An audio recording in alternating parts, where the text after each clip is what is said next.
পানি খেয়ে খাবার শুরু করব। আসসালামু আলাইকুম, সবাই কেমন আছেন?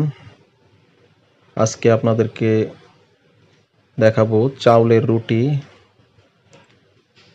দেশি চালের রুটি, মুরগির মাংস, সেদ্ধ ডিম, কচি শসা,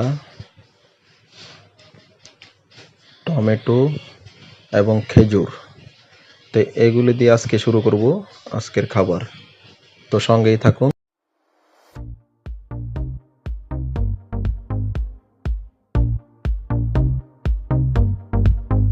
হলো সূর্যাস্ত, বাংলা তবু জাগে,